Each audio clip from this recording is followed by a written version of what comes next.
Calcionate! Calcionate!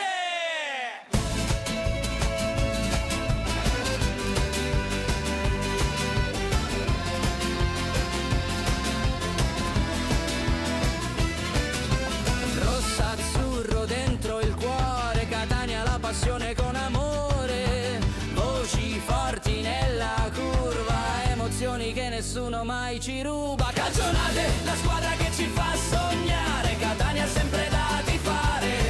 Calcionate, la squadra che ci fa sognare, Catania sempre da tifare. Bentrovati ancora una volta per questo appuntamento dedicato interamente al calcio Catania. Siamo in diretta puntualmente ogni lunedì alle 19, siamo anche in diretta su altre piattaforme che tra poco vi vado a ricordare, però intanto mi sembra giusto dare il benvenuto al nostro ospite di questa seconda puntata della stagione 25-26 di Calcionate, ovvero Luca Di Gregorio. Come ti devo chiamare? Mister, dirigente della FIGC, ex calciatore, chi più ne ha più ne metta. Ciao Luca, ben trovato. Buonasera Ettore e buonasera a tutti i telespettatori. Va bene Luca? Va bene Siamo Luca, a posto. anche perché insomma Luca è veramente un grande intenditore di calcio. Alla mia destra una conferma meravigliosa, direi, quella di Noemi. Dopo il debutto della scorsa settimana adesso sei un po' più tranquilla e sei pronta di nuovo a scendere in campo per questa nuova puntata di Calcionate. Assolutamente. Come è andata? Come è andata la settimana post trasmissione? Benissimo. So che hai ricevuto tantissimi Sì, messaggi. Sì, assolutamente. Benissimo. A proposito di messaggi, lo ricordiamo subito il numero WhatsApp per mandare chiaramente i messaggi all'interno della trasmissione? Certo, il numero WhatsApp è 340 05 11 286. Benissimo. Allora, siccome abbiamo tantissime cose da dire per quanto riguarda questa puntata, soprattutto dopo il momento secondo me anche un po' negativo della squadra, perché ha pareggiato in casa con il Sorrento ma veniva addirittura da una sconfitta pesantissima contro il Cosenza, dobbiamo subito intanto dare i risultati proprio di questa domenica appena trascorsa, perché tra l'altro si ritorna in campo praticamente dopodomani, mercoledì, dove ci sarà l'incontro molto particolare a Trapani. Allora vediamo subito la schermata dei risultati per quanto riguarda le partite di domenica. Audace e Cerignola Foggia 0-0, pareggio tra Casertana e Cosenza, pareggio tra Catania e Sorrento, vince 2-0 il Crotone contro il Siracusa, crisi nera per gli azzurri, vince fuori casa il Monopoli 1-0 contro il Latina, vince invece il Casarano e attenzione a questo Casarano 3-0 contro la Cavese, pareggia il team Altamura con la sorpresa Trapani, vince facile il Benevento 2-0 contro l'Atalanta Under 23, vince anche la Salernitana, ahimè 2-1 contro il Giuliano, ed infine il Potenza che vince 2-0 contro il Picerno. In base ai risultati che abbiamo già visto ampiamente domenica sera, abbiamo anche una classifica, eccola qui che adesso la guardiamo insieme, dove purtroppo, ahimè per tutti, questa Salernitana sta sfuggendo. 15 punti al primo posto con 12 il Benevento, 10 punti per Catania, Casarano e Monopoli, 8 punti per Crotone e Potenza, 7 punti la Casertana con 6 punti Cosenza e Audace e Cerignola, 5 punti per Giuliano, Picerno e Team Altamura insieme al Foggia, 4 punti per l'Atalanta Under 23 insieme al Latina, 3 punti per il Trapani, 2 punti per Sorrento e Cavese ed infine 0 punti in classifica per gli azzurri del Siracusa. Guardiamo anche il turno che si giocherà mercoledì, un turno infrasettimanale che è molto ingarbugliato soprattutto per i colori rosso-azzurri. La guardiamo subito la schermata, eccola qui, Cavese Latina, Cosenza Giuliano, Foggia Casertana, Salernitana Audace Cerignola, Siracusa Potenza, Sorrento Casarano, Trapani Catania, Atalanta Under 23 Crotone, Picerno Benevento ed infine Monopoli Team Altamura. Allora, prima di dare i contatti per poter interloquire con noi qui in studio e quindi vederci anche attraverso i canali del digitale terrestre, io volevo una battuta veloce da fare a Luca. Luca, è un momento negativo o sotto c'è qualcosa che non sta andando per il verso giusto? È un momento negativo che passa oppure veramente c'è qualcosa di sotto che noi forse ancora non riusciamo neanche a capire? Ma secondo me è un momento negativo, perché quando vieni da una, come hai detto tu, una brutta sconfitta a Cosenza, dove prendi 4 gol, dove ancora non avevi subito nulla, eri a 0 reti subite, e il pareggio in casa col Sorrento diventa un piccolo momento negativo.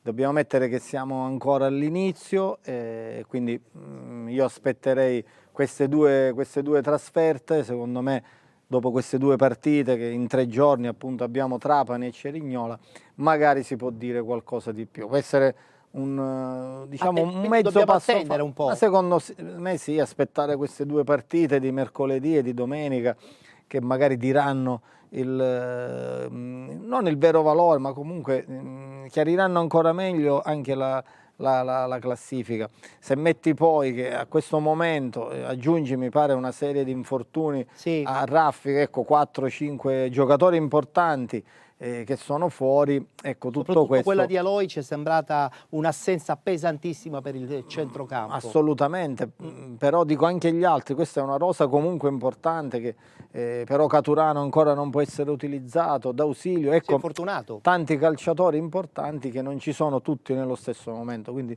parlerei di un momento sì negativo, ma già mercoledì, allora. Assolutamente, ancora ci sono tantissime partite, quindi non vedo per ora il problema, ma da queste 2 trasferte già si può capire qualcosa di più. Voglio fare un po' il provocatore e dico: che ci faceva Paolo Cannavaro in tribuna? Ma di questo poi ne parleremo durante il corso della puntata, perché adesso guardiamo la schermata per i contatti della nostra trasmissione. Chiaramente siamo visibili sul canale 19 di TVM Palermo, in diretta live ogni lunedì a partire appunto dalle 19, ma siamo anche in contemporanea sulla piattaforma HBB TV del canale 15 del digitale terrestre, ma anche del canale 18 sempre del digitale terrestre. Abbiamo anche un canale in HBB TV nazionale, sarebbe quello che si trova sul 268. Voglio anche ricordare che c'è la possibilità di seguirci live streaming, naturalmente sul sito globusmagazine.it/video, ma siamo anche sui social, ovvero Twitch, TV Dream e Facebook. E non ci vogliamo neanche fermare qui, perché siamo visibili su Local TV, su Cyborg TV e anche, se volete, su Globus Network Italia. Basta scaricare l'applicazione. E poi adesso abbiamo anche il nostro bel numero WhatsApp, che possiamo anche di nuovo ricordare, carissima Noemi. Il numero? Il numero è 340 05 11 286. Sono già arrivate alcune cose, tra poco ce le leggi. Commento. Tra poco ce le leggi, perché dobbiamo anche capire il termometro dei tifosi, che sono un po' amareggiati, un po' arrabbiati, Luca, perché chiaramente dopo 3 partite ci si aspettava una continuità più determinata. Ci sta l'amarezza dei tifosi, perché sono sempre, come dico io, sempre calorosi, sempre presenti. Catania supera addirittura alcune piazze di Serie A e Serie B come spettatori. È vero. Ogni domenica. C'erano 17.000 persone praticamente domenica. Questo già da tanti anni che i tifosi del Catania non li scopriamo ora, quindi stadio sempre pieno, quindi si aspettano sempre qualcosa in più. Ecco, le prime partite facevano pensare, hanno fatto un po' da trama, però il campionato è lungo, il campionato DC è molto pesante, quindi anche io lì non mi ero entusiasmato più di tanto. Bisogna aspettare, secondo me, ancora qualche partita. Condivido. Allora, tra poco ci collegheremo anche con il direttore di Globus Television, ma nell'attesa dobbiamo subito vedere questi highlights. Pareggio interno del Catania contro il Sorrento. Il risultato lo conoscete già, 0-0.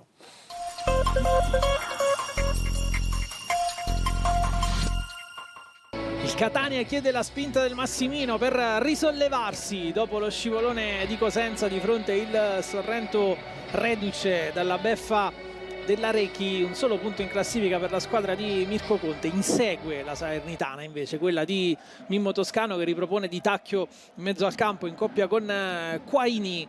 Ci sono quasi 17.000 spettatori al Massimino. Calcio d'angolo battuto da Cicerelli. Il Catania prova a far salire le torri e con questo tentativo acrobatico proprio di Di Tacchio impegna a Rasser.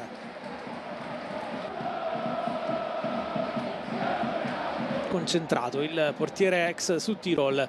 Ancora Cicerelli col filtrante per Jimenez che lascia lì col tacco, tiro di forte centrale, facile la presa di Arrasser. Punizione di Cicerelli, non si abbassa come avrebbe voluto il destro.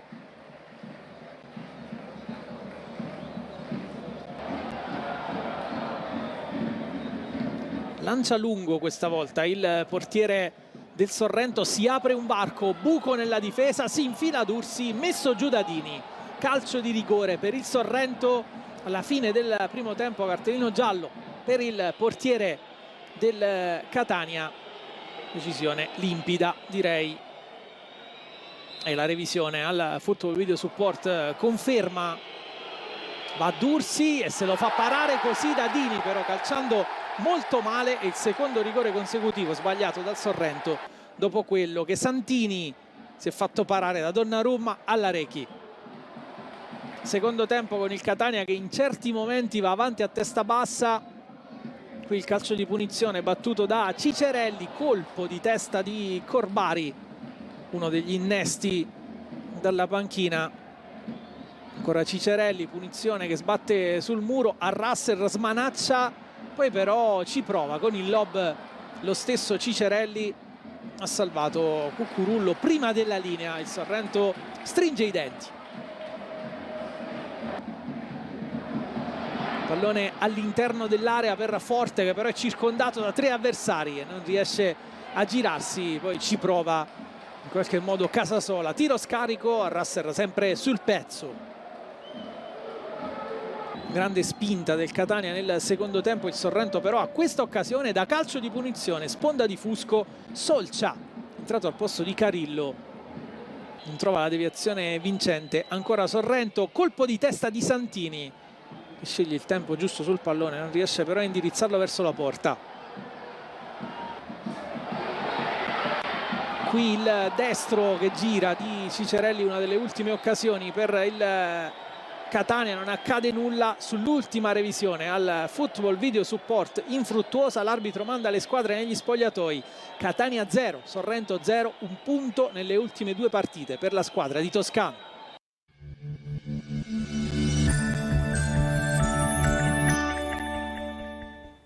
È finita dunque 0-0 questa partita al Massimino. Prima di collegarci con il nostro direttore Enzo Stroscio abbiamo già qualche messaggio e uno mi è piaciuto molto, ve lo hai anticipato, perché hanno parlato della sigla che è piaciuta tanto. Magari può diventare un tormentone anche per i tifosi, vai!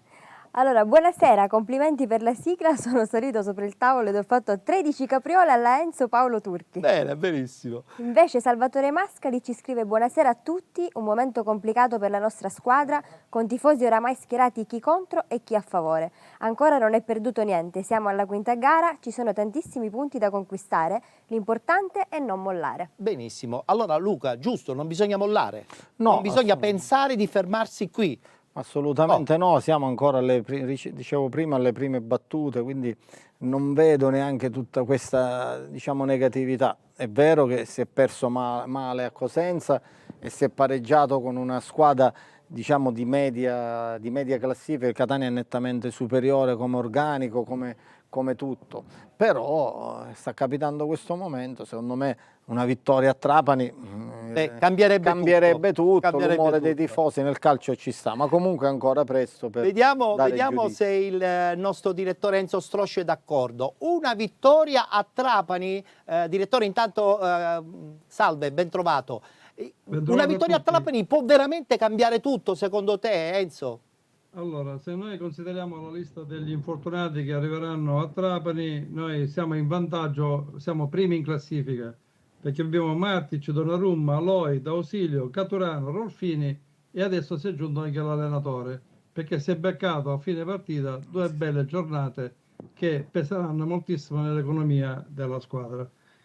Tutte le altre squadre, tranne la Salernitana che c'ha Liguori infortunato, il Benevento c'ha Nardi e Miniemi, tutte le altre squadre sono con nessuno infortunato, quindi noi siamo in testa a questa classifica. Arriveremo a Trapani con uno squadrone di infortunati, che sono tra l'altro definiti già i migliori in campo, no? Nelle prime 3 partite. E questo è un handicap a favore del Catania, perché così il Catania, se deve vincere, vincerà alla grande. Come hai detto tu, 3-0 e viva il Parlaco, no? Allora, speriamo bene allora, quindi sei ottimista. Sono ottimista, ma il discorso che i nostri amici si chiedono, ma cosa c'è tra Toscana e la squadra? Perché credo che alla fine, facendo la somma di tutto quello che hanno detto, il problema non è più societario a questo punto, il problema è negli spogliatoi. E lì bisogna andare a trovare la chiave di lettura di tutto quello che sta succedendo. Ne parleremo, Enzo, sai perché? Perché questa voce di uno spogliatoio non contento è arrivata a macchia d'olio praticamente già subito dopo insomma, il pareggio, è arrivata tra i tifosi, è arrivata tra gli addetti ai lavori, quindi forse dovremmo capire un po' meglio cosa effettivamente sta succedendo. Adesso noi ci fermiamo, abbiamo la pausa pubblicitaria, poi pregherei la regia cortesemente magari di dare un ritorno un po' più forte qui in studio, ci vediamo tra poco.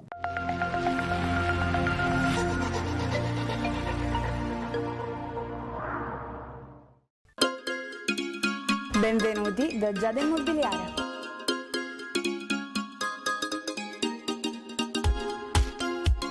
La professionalità come punto di partenza, la qualità dei servizi come riferimento essenziale. Tutto questo è Giada Immobiliare di Giuseppe D'Antoni.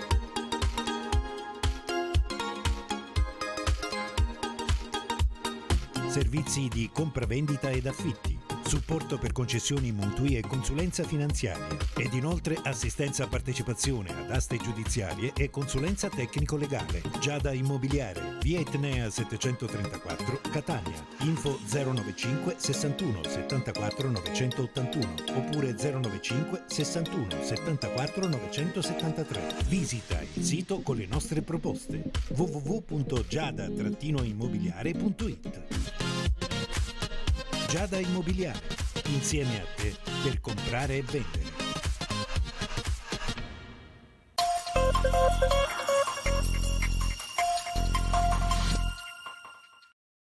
Siamo in diretta sul canale 15 del Digitale Terrestre attraverso la piattaforma HBBTV. Siamo quelli di Globus Television e siamo quelli di Calcionate, in diretta appunto ogni lunedì alle 19 per parlare dei colori rosso-azzurri, reduci da un pareggio che ha un po' spiazzato ancora una volta non soltanto i tifosi ma anche molti addetti ai lavori. Adesso ci sentiamo le dichiarazioni di mister Toscano, ma ci sentiremo anche le dichiarazioni dell'allenatore del Sorrento che inaspettatamente ha portato via un punto pesantissimo dal Massimino. A voi.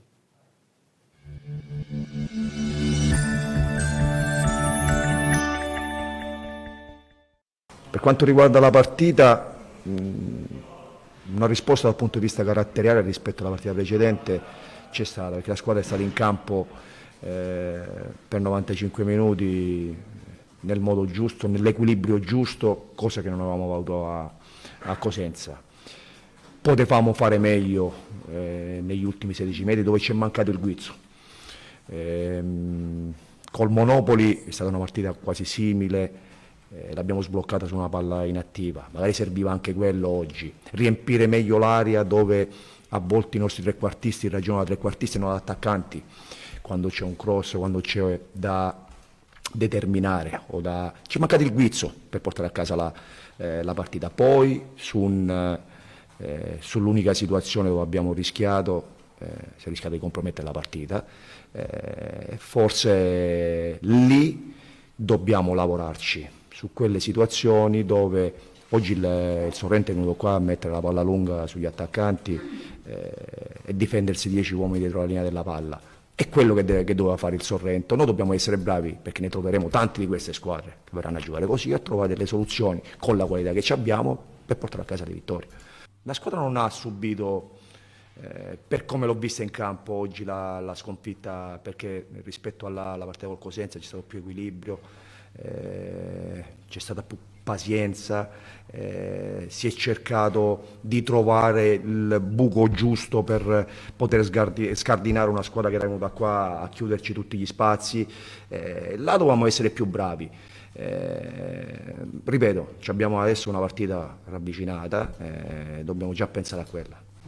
Io credo che oggi venire qui e fare la prestazione che abbiamo fatto è un grandissimo segno di continuità nelle prestazioni che avevamo fatto precedentemente, e il fatto che siamo venuti via con un punto è un segno di gratificazione per i ragazzi, insomma, anche se poi dopo, vedendo un po' le occasioni che abbiamo avuto, magari portare via il bottino pieno sarebbe stato ancora meglio, ma va benissimo così.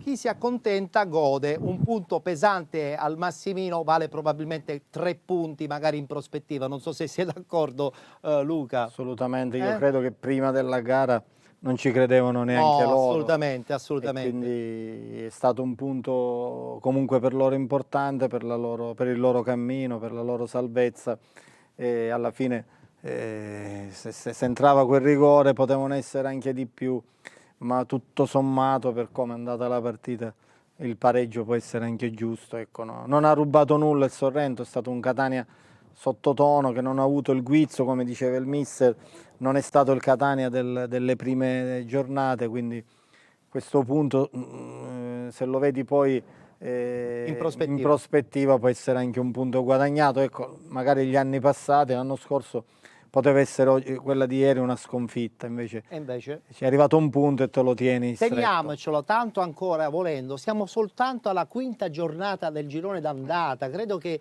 forse in maniera troppo frettolosa stiamo già condannando un risultato non ottenuto in casa oppure una sconfitta seppur pesante a Cosenza. Secondo me sì, troppo presto, capisco anche il momento negativo, capisco l'umore del tifoso, però io da ex calciatore, da ex allenatore, ti dico che sono momenti che, ecco, basta una vittoria domenica a Trapani per cambiare un po' l'umore, per lavorare poi mercoledì col Trapani, poi domenica a Cerignola. Ecco, basta fare dei punti, 2 vittorie, una vittoria e un pareggio in queste 2 trasferte difficilissime per cambiare un po' l'andamento le sorti, l'andamento, perché le altre nel frattempo corrono. È vero, infatti la Salernitana è già a quota 15. Allora, prima di riparlare di nuovo con il nostro direttore Enzo Stroscio, so che sono arrivati 2 messaggi, uno molto interessante, lo vogliamo leggere, Noemi? Sì, Papero Rosso Azzurro scrive: cosa sta succedendo fra Toscano, giocatori e società? Ecco, questa è la stessa domanda che voglio porre al nostro editore, al nostro Enzo Stroscio. Allora, Enzo, che cosa sta succedendo all'interno di questo spogliatoio? C'è veramente malumore oppure c'è qualcosa che non riusciamo a capire, a sapere o perché no, a leggere? Come ho detto in premessa, i rumors parlano di grossi problemi all'interno di una gestione sportiva e non societaria, quindi mi ripeto, bisogna andare a vedere questi infortuni quanto hanno di medico e quanto hanno di psicologico. Nel calcio esiste, è sempre esistito questa dicotomia tra questi infortuni ad arte o questi infortuni poi sul campo, perché noi infortuni sul campo non ne abbiamo visti. C'è forse quello dello stiramento di Matic per quell'inseguimento a quel furetto della squadra avversaria. Sì. Però uno che fa il difensore, almeno i 100 metri le deve fare, se no che difensore è. Ma quindi stiamo dando in questo momento, non dico la colpa, ma stiamo puntando i riflettori soprattutto su un problema atletico e non su un problema caratteriale o di equilibri che forse sono saltati all'interno dello spogliatoio? Io penso proprio la seconda espressione, allora, più giusta. Mi sto prendendo la responsabilità nel dire questo, direttore. È nello spogliatoio, perché noi abbiamo visto nelle prime 3 partite gli equilibri c'erano, la squadra giocava fino al 95esimo, si giocava davanti alla porta, ma tutti i tiri fuori, lenti, insomma, si parla di tiri in porta, sì, ma tiri in porta significa nello specchio della porta. Diciamo che manca anche una manovra un po' più decisa, un centrocampo che riesce a smistare più palloni, possiamo dire anche questo? Ma non c'era il centrocampo. Appunto, dico, manca questo, manca in questo momento forse questo punto fondamentale per dare equilibrio anche alle azioni d'attacco che la squadra cerca di imbastire. E soprattutto abbiamo visto nella prima parte della partita, era al sole, d'accordo, ma Casasola era sempre solo e mai riceveva palla. Qua bisogna vedere se c'è un problema personale o c'è un problema di gioco di squadra. Questo dubbio lo voglio rivolgere anche a mister Luca Di Gregorio. Potrebbe esserci effettivamente anche questo problemino che noi stiamo quasi nascondendo sotto un tappeto, ma che effettivamente esiste? Perché io tra l'altro questa mattina ho sentito la trasmissione Pianeta Catania del collega Max Licari e ho percepito che anche loro stanno intuendo che c'è qualcosa che stiamo cercando di mettere sotto il tappeto. Ma guarda, queste cose capitano nel calcio, sono capitate anche nelle squadre dove ho giocato io, possono capitare queste cose. Mi sembra un po' troppo presto, come diceva prima il direttore, le prime 3 partite, tutto bene, basta una partita per rovinare tutto. Volentieri anche soltanto con una partita si può scoperchiare il coperchio. Assolutamente, no? Ma noi non sappiamo esattamente cosa succede dentro lo spogliatoio. Queste sono cose che spesso nascono, speriamo poi se fosse vero muoiono lì, ma se c'è un rapporto che non è più quello di prima tra il presidente, tra il mister e i giocatori, questa è una cosa che deve comunque risolvere la società, che non passano il pallone a Casasola, che spesso è un caso quello può essere un caso, mi sembra ancora troppo presto, perché Casasola è stato all'inizio uno dei migliori, quindi sì, non vedo perché uno deve essere autolesionista e non... Direttore, hai sentito quello che sta dicendo Luca? Potrebbe essere soltanto un caso il fatto che a Casasola insomma non gli abbiano passato sono d'accordo, ma le palle pesanti. Noi che vediamo da sopra, dall'alto della tribuna stampa la partita, ci rendiamo conto dove è il momento più debole della squadra avversaria. Si intestardivano a giocare sulla fascia sinistra e non sulla corda di destra, dove era un po' più debole la squadra. E i traversoni poi sono quelli che fanno sì che il giocatore d'attacco entri o qualcuno entri in campo. Invece Forte era lasciato da solo. Quando arrivava la palla ne aveva 2 addosso, ovviamente. Era quasi sempre chiuso, sì, è vero. Aveva pochi sbocchi. Bisognava allargare le fasce, riportare la squadra indietro, cosa che invece è successa al Catania. Perché quando il Catania è pressato è perché non c'è il centrocampo che filtra le seconde palle. Tra l'altro sottolineiamo anche, questo l'ha affermato anche mister Toscano, che comunque il Sorrento è venuto un po' a difendersi, aveva veramente 10 giocatori dietro la palla oltre al portiere, quindi effettivamente... Abbiamo avuto, credo, 11 calcio d'angolo a favore, ma giocati male.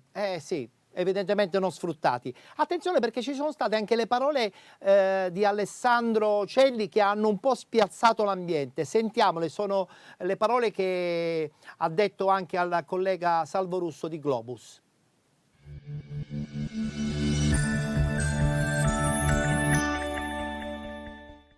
Beh, io non penso che sia una delusione, perché per come si era messa la partita potevamo perdere, invece abbiamo preso un punto, ci siamo rimessi subito in campo dopo l'episodio e abbiamo cercato di portare più punti possibili a casa, per ora solo il pareggio. Io sono del pensiero che va pensata partita per partita. Ora c'è il Trapani e pensiamo al Trapani. In questi giorni, già da domani, noi ci alleniamo e cercheremo di recuperare il prima possibile le forze e pensare subito alla partita di mercoledì. Poi, dopo mercoledì, affronteremo Cerignola. Le partite hanno tante difficoltà che uno poi affronta, le vive sul momento. Quindi l'intesa può venire meno, ma uno cerca sempre di fare il meglio, quindi non saprei, cioè non c'è un motivo, non c'è una spiegazione. C'è anche l'avversario che ti mette in difficoltà, che comunque sia adesso le squadre ti cominciano a studiare e capiscono la nostra forza e i nostri punti deboli. Noi dobbiamo essere bravi a non dare forza a loro di scoprire quali sono i nostri punti deboli.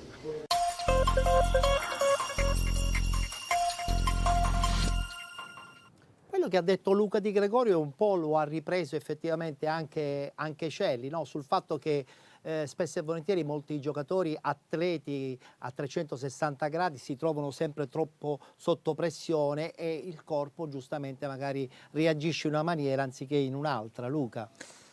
Sì, questo sì, siamo solo agli inizi del campionato, quindi si viene da una preparazione diciamo importante del mese di luglio, agosto, ecco, quindi ci può stare questo tipo di, come dici tu, pressione o calo. Magari poi è sintomatico, c'è da pensare quando gli infortuni diventano cronici o diventano 4, 5, 6 calciatori. Lì diventa poi un problema. Come diceva prima il direttore, bisogna andare a capire perché accadono sempre questi infortuni. Per esempio qualche calciatore, non ancora Rolfini, mi pare non l'abbiamo neanche visto, quindi stava male dall'inizio. Caturano, no? Caturano subito ha avuto un piccolo problema che si porterà ancora qualche settimana, credo, mi dicono una decina di giorni, avvenuto penso in allenamento, quindi spesso sono coincidenze che nel calcio possono gli atleti capitare. Giustamente allenandosi ogni giorno, soprattutto i professionisti, hanno probabilità rispetto a tanti altri di infortunarsi. Però ti dico Ettore, per esperienza, se il Catania ieri faceva risultato pieno, non staremmo qui a parlare così. A parlare qua degli infortuni o della contrattura o della preparazione. Condivido. L'ho passato per 30 anni queste cose, quindi saremmo a parlare. Il risultato positivo aiuta. Assolutamente. Aiuta. Quindi... Allora io adesso, prima di vedere gli highlights del Trapani, perché attenzione, giochiamo mercoledì a Trapani, ed è una partita veramente da prendere con le pinze, volevo fare una battuta ancora con il direttore Stroscio. La partita di Trapani porterà secondo me ancora insomma delle scorie della partita contro il Sorrento. Secondo te quale sarebbe il suggerimento da dare a mister Toscano per far sì che queste scorie scompaiano e mercoledì sera a Trapani veniamo fuori anche possibilmente con 3 punti pesantissimi? Ettore, allora c'è una situazione. Anzitutto i nostri tifosi, come sempre, essendo gemellati col Trapani, non si possono abbracciare. Anche questa cosa qui pazzesca, succede anche in Serie D e in eccellenza, guarda, una follia umana della FIGC. In Catania, per gestione di alcuni prefetti che preferiscono vedersi amici sono i miei prefetti, non tanto in televisione,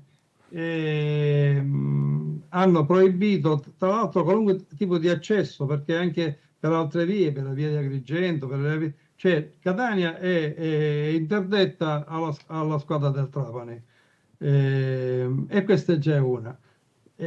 Catania non avrà il supporto dei 500, 600, forse qualcosa di più, supporter che danno sempre quello slancio di sicurezza alla squadra, perché ricordiamoci che a prescindere dal problema dell'indotto economico che viene a mancare in una squadra e nell'altra, il Catania si troverà sempre nelle condizioni di non avere nessun tipo di supporto tecnico.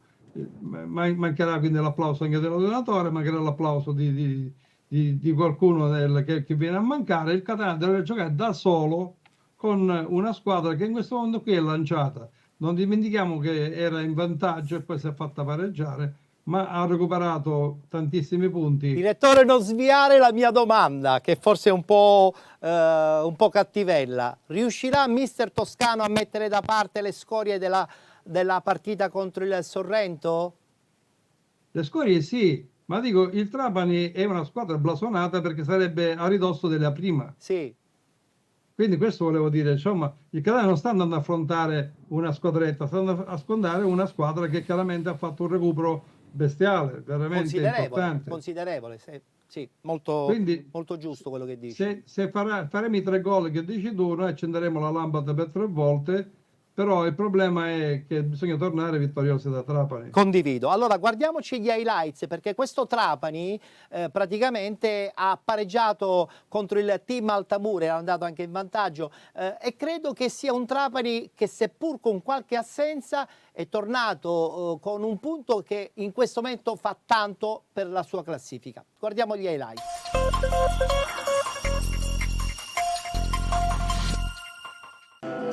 La quinta giornata del girone C di Serie C. Sky Wi-Fi mette di fronte Team Altamura e Trapani. Ottime 2 partite precedenti per il Team Altamura, che ha vinto qui con la Gavese e pareggiato 0-0 con l'Atalanta Under 23. Il Trapani invece è imbattuto un pareggio e 3 vittorie nelle prime 4 disputate in Serie C in questa stagione, che hanno annullato la penalizzazione di 8 punti che sicuramente grava sulla testa di Salvatore Aronica. Ma parte forte il Team Altamura qui. Simone ha una grande chance non sfruttata anche per la copertura di Pirrello. Poi palla in verticale del Trapani per Grandolfo, che incrocia però troppo con il mancino e non trova lo specchio della porta. È un primo tempo molto equilibrato in cui entrambe le squadre cercano di trovare lo spazio giusto. Rosafio disegna questo cross per l'inserimento di Mo Gentale, chiuso in maniera egregia da Nico Kirwan.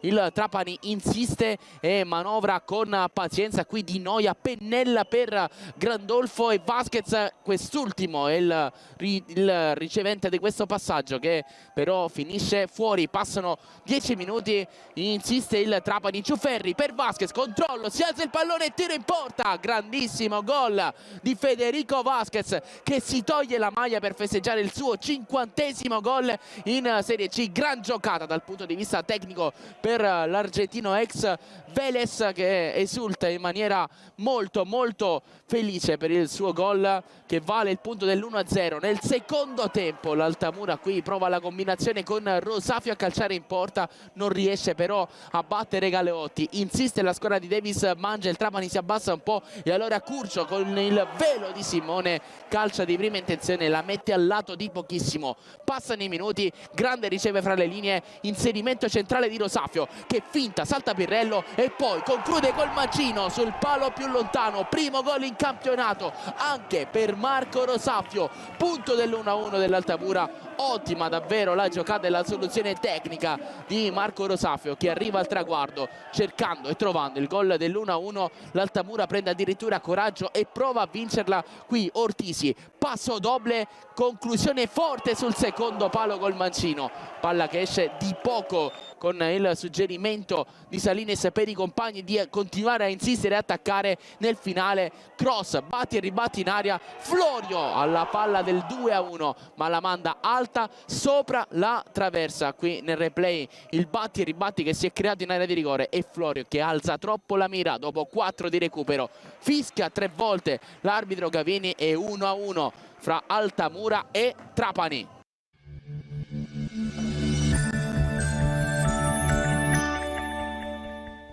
Pareggio fuori casa dunque per il Trapani, in quel di Altamura. Abbiamo un messaggio molto importante che adesso Noemi ci legge e poi dopo andremo in onda con le pagelle che grandissimo successo hanno ottenuto la scorsa settimana. Allora. Sì, Salvatore Mascali scrive: da una mia statistica, rivedendo i precedenti campionati degli ultimi 5 anni, devo dire che si può raggiungere la meta, almeno facendo in casa 13 vittorie girone d'andata, 4 pareggi e per disgrazia 2 sole sconfitte.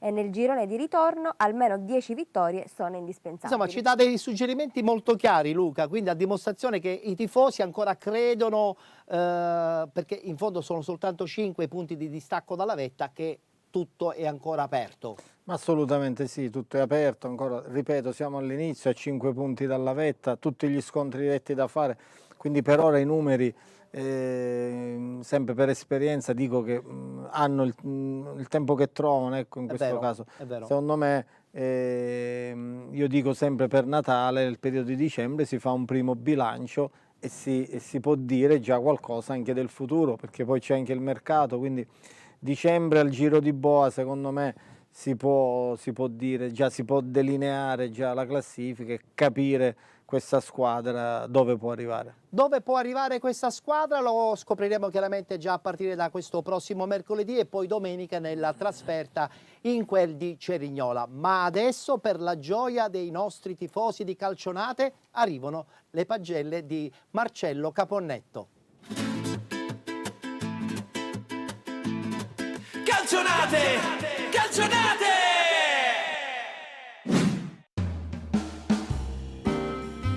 Dini 8, come sempre una garanzia tra i pali, prestazione nettamente superiore a quella contro il Cosenza. Trasmette sempre sicurezza tra i legni e gioca in maniera ordinata anche con i piedi. La ciliegina sulla torta della sua prestazione è il rigore parato su Dursi, l'ennesimo da quando gioca nel Catania, gesto tecnico che gli conferisce il ruolo di migliore dei suoi. Gherardi 6,5, il migliore della linea difensiva. Nonostante non spicchi per doti tecniche, è sempre propositivo. Si spinge spesso oltre la metà campo e arriva 2 volte alla conclusione. È sempre attento e pulito sulle coperture e sulle chiusure. Di Gennaro 5,5.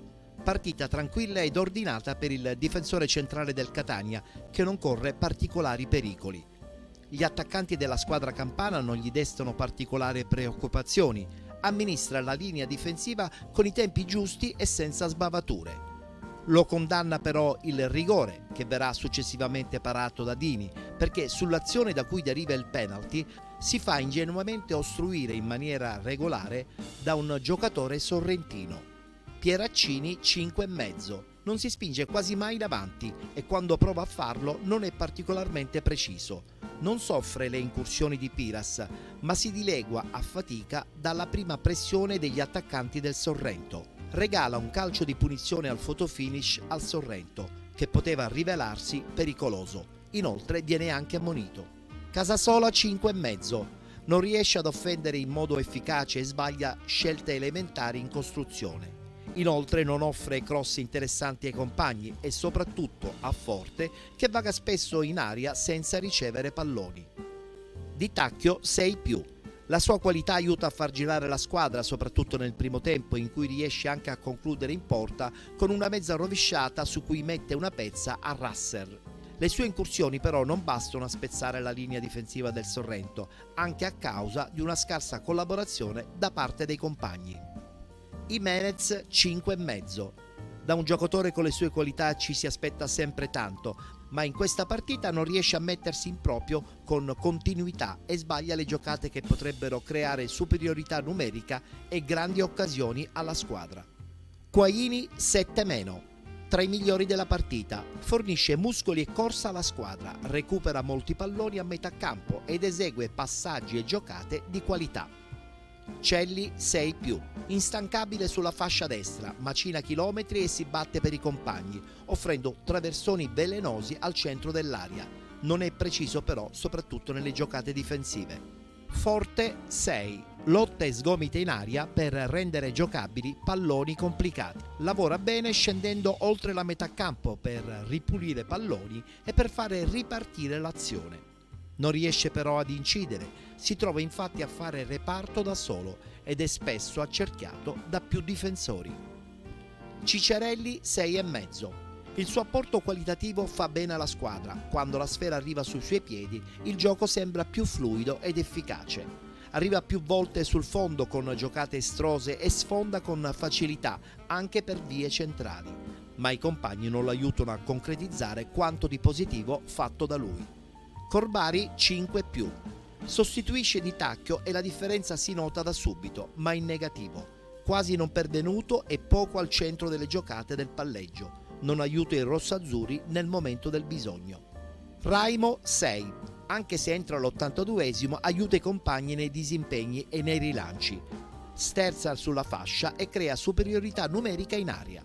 Stoppa 6. Subentrato al posto di Forte per incrementare la dinamicità della squadra, prova a velocizzare il ritmo ed il giro palla, ma ci riesce solo in parte per via della compagine sorrentina che resta schierata dietro la linea di centrocampo. Con lui in campo si vede qualche spunto interessante, ma non riesce a timbrare il cartellino o ad incidere in maniera decisa. Lunetta 6,5. Si ritrova a giocare da falso 9 poco dopo il suo ingresso. Lo fa molto bene e funge anche da centroboa, a cui i compagni si appoggiano con continuità. Arriva alla conclusione, ma viene spesso schermato. Toscano 5. Non riesce a far capire ai suoi giocatori l'importanza della partita. Con una vittoria infatti il Catania avrebbe messo pressione alla Salernitana. Non si riescono a comprendere le trame di gioco preparate durante la settimana in allenamento. Inoltre le geometrie sembrano molto confuse ed offuscate. Calcionate! Calcionate! Tra poco commenteremo anche le pagelle, vedremo anche i gol delle 3 squadre che secondo me stanno un po' tirando la volata al Catania, ovvero il Benevento, ovvero la Salernitana, e attenzione al Casarano che a sorpresa con 10 punti in questo momento insomma si trova al terzo posto insieme proprio ai rossazzurri. Ci fermiamo, c'è la pubblicità, poi di nuovo ancora calcionate con il nostro direttore Enzo Stroscio, con il nostro ospite Luca Di Gregorio e anche la bellezza di Noemi, che tra l'altro so che è arrivato un messaggio molto intrigante, lo leggiamo dopo la pubblicità. Perfetto, a tra poco.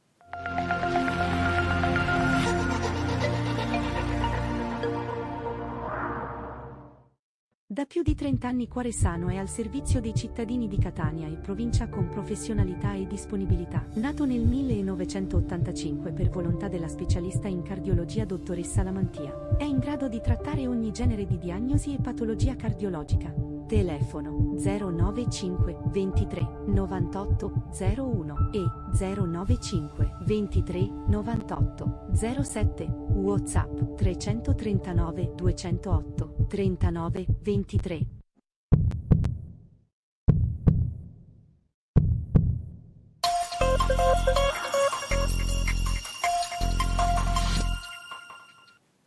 Ancora con calcionate abbiamo già un altro messaggio un po' piccante che serve anche da spunto per la domanda che devo fare al direttore, ma anche a Luca Di Gregorio. È un quesito che ho già posto quasi all'inizio della nostra trasmissione e che guarda caso ritorna ancora predominante. Vai.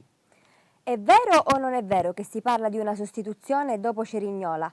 Come mai Paolo Cannavaro era in tribuna? Ecco, questo era il quesito che ho posto già all'inizio della trasmissione e che ci stiamo riportando anche in questa parte finale del nostro programma. Sentiamo prima Luca e poi subito il direttore su questo discorso riguardante Cannavaro. Addirittura si parla che lui fa un po' le veci di Fabio Cannavaro che dovrebbe venire ad allenare il Catania. Io non credo che Fabio Cannavaro sia un allenatore pronto per una piazza come Catania, non che lui non sia pronto, lui è prontissimo, ma probabilmente aspira a categorie un po' più importanti. Tra l'altro Luca, io voglio anche ricordare un particolare, era tuo compagno di squadra a Napoli quando eravate nella categoria allievi. Fabio Cannavaro, siamo stati compagni di squadra nel Napoli, lui è 73 come me, negli allievi nazionali, lo ricordo con affetto.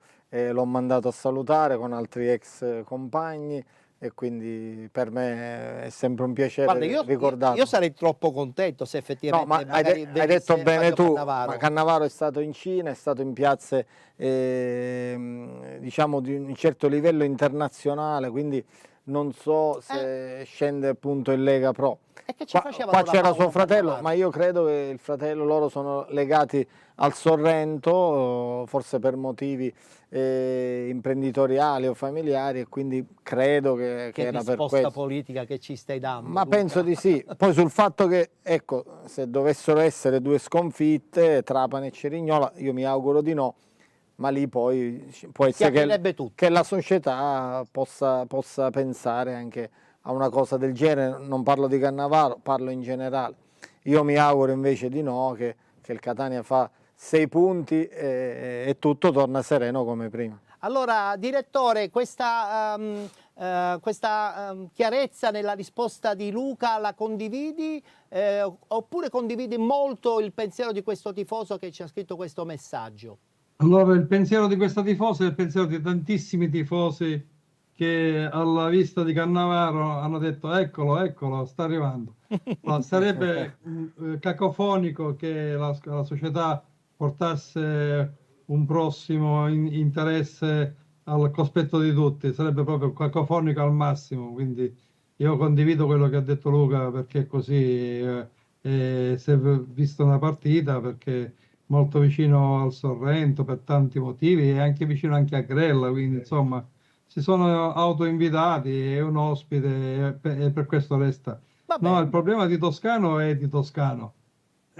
E come poi si è preso 4 giornate, Toscano già è arrivato credo a 3 giornate, adesso non mi ricordo, stanno facendo la gara che si fa espellere prima.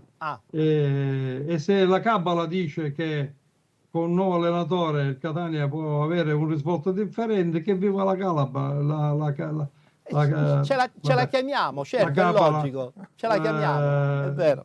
Perché a questo punto dobbiamo solo sorridere a questa squadra e starle vicino, no? Perché se no andiamo a toccare tasti pesantissimi, perché si dice di tutti i colori. Noi accenderemo, come hai detto tu, la lampada, come ho detto prima, 3 volte, perché 3 gol deve segnare il Catania. Come ne segna non lo so.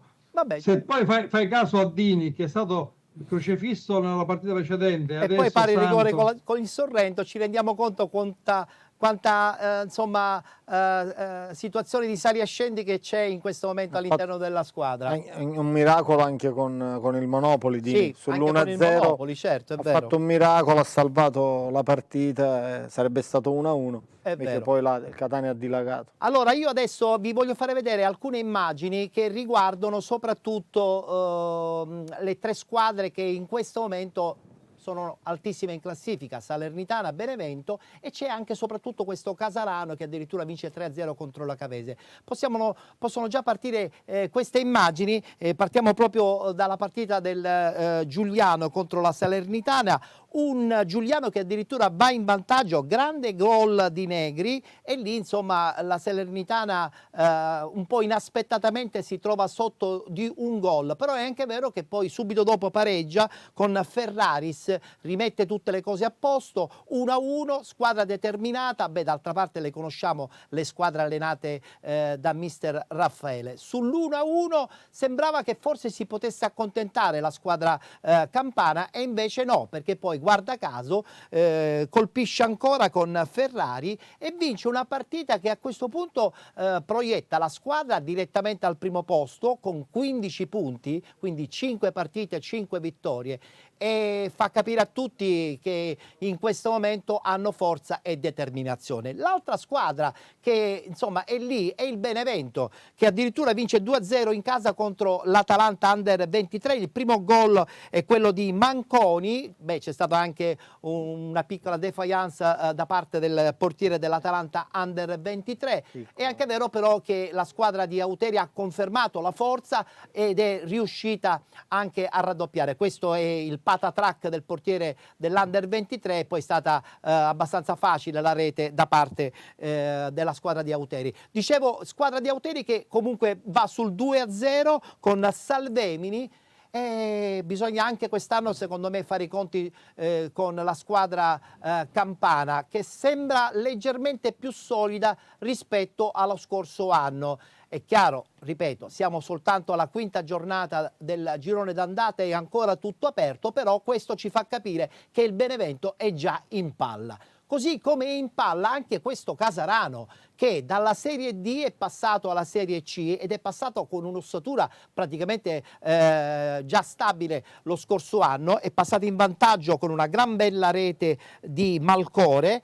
Tra l'altro buona parte appunto dell'11 iniziale è l'ossatura che lo scorso anno ha stravinto il campionato di Serie D. Sull'1-0 il Casarano non si è fermato e, ispirato da Chiricò, che guarda caso fuori Catania fa delle cose meravigliose, riesce ad avere anche la possibilità di raddoppiare con Zanaponi, un 2-0 che conferma la grande forza della squadra del Casarano, che chiude i conti con un 3-0 con D'Alena, un 3-0 che insomma fa capire a tutti, Catania compreso, che questo Casarano è una squadra assolutamente interessante. Corrono tutti, qualche nome nuovo che vuole mettersi in mostra, può diventare veramente la squadra rivelazione del girone C della Lega Pro. Allora, siamo quasi ai saluti,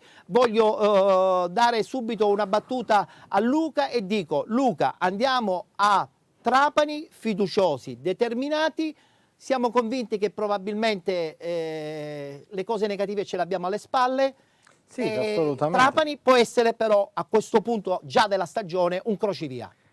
Assolutamente, questa è una partita importantissima, sarà in diretta esclusiva della Rai, Rai Sport, quindi ancora più bello, no, da giocare, deve essere un motivo di stimolo in più per i giocatori e riscattarsi da questo brutto momento. Il Catania ha le possibilità, ha i giocatori, ha la forza per fare questo esploit a Trapani e quindi da lì poi può cambiare tutto e andare a Cerignola ancora più tranquilli. Ancora più tranquillo anche a Cerignola, direttore, portando magari un punteggio importante, punti importanti da Trapani, fiducioso anche da parte tua, insomma, questo momento del Catania che non è certamente in positivo, soprattutto da parte dei tifosi? Avevamo fatto una considerazione con Toscano all'inizio, quando si presentò la squadra, di fare una piccola valutazione alla quinta partita. A questo punto la spostiamo alla settima, quindi tra Trapani e la prossima partita, quella di Cerignola, dovrebbe essere, diciamo, la valutazione più giusta, no? Sì. Perché giochiamo tante cose, no? Ma soprattutto il problema è che da Trapani si devono spostare direttamente in Puglia oppure passano da Catania e poi ritornano, insomma, anche lì I tempi saranno molto ristretti, valuta che bisogna poi arrivare a Cerignola che non è dietro l'angolo e da Trapani per giunta, ma io credo che la squadra si trasferirà direttamente in terra pugliese sicuramente. Sarebbe più corretto. Sarebbe più corretto, sì. Vabbè, vedremo quello che succederà. Per intanto ti ringrazio Enzo, allora con te ci rivedremo la prossima settimana. Ricordiamo che ci sarà anche l'appuntamento live per seguire anche sulla piattaforma HBB TV di Globus Television l'incontro contro il Trapani. Certo, lo seguiremo mercoledì sera e che io prendo in prestito le tue parole per accendere la lampada, quindi che i nostri amici possono vincere benissimo. Se il Catania fa i 3 gol famosi. Certo, chiaro. Grazie Enzo, alla prossima. Grazie Luca, grazie per essere stato con noi. 30 secondi li dobbiamo dedicare anche al tuo ruolo all'interno della Federazione Italiana Gioco Calcio. Sono partiti anche i campionati dilettantistici e sappiamo che questa è una storia importante per la federazione in Sicilia, che vive soltanto in fondo di 3 realtà tra i professionisti e poi tutti gli altri navigano nei dilettanti. Assolutamente, già siamo partiti con campionati dilettanti tra Coppa Italia e campionato, eccellenza e promozione, domenica scatto la prima categoria, la seconda. Sì. Io, come ben sapete, già da qualche anno sono il referente tecnico della FIGC Sicilia insieme a Carlo Breve. Sì, per quanto riguarda le rappresentative. Rappresentative sì. 15, 17 e 19, prepariamo questi ragazzi, scegliamo questi ragazzi insieme allo staff tecnico per poi portarli al torneo delle regioni. Quest'anno è stato qua in Sicilia, sì, l'anno prossimo dovrebbe essere o Lombardia o Puglia, ancora la Lega deve decidere. Comunque il nostro lavoro è guardare, selezionare e portare avanti i calciatori, i ragazzini giovani ce ne sono parecchi, siciliani. Ce ne sono parecchi in Sicilia soprattutto. Grazie a Luca. Grazie a voi per l'invito, alla prossima. Grazie a Luca Di Gregorio, grazie alla bellezza di Noemi che insomma attraverso i suoi social ci ha dato anche il termometro soprattutto dei tifosi che sono ottimisti, alcuni sono pessimisti, ma ci può pure stare. Grazie, con te ci vedremo la prossima settimana. Noi vi salutiamo e vi diamo appuntamento chiaramente a lunedì prossimo per la nuova puntata di Calcionate, ma vi voglio anche ricordare che saremo in onda anche il venerdì anche sul canale 19 di TVM Palermo con Stadium Sicilia, che serve da preview proprio per le partite domenicali delle 3 squadre siciliane in Lega Pro. Grazie per essere stati con noi, ci vediamo venerdì. Calcionate! Calcionate!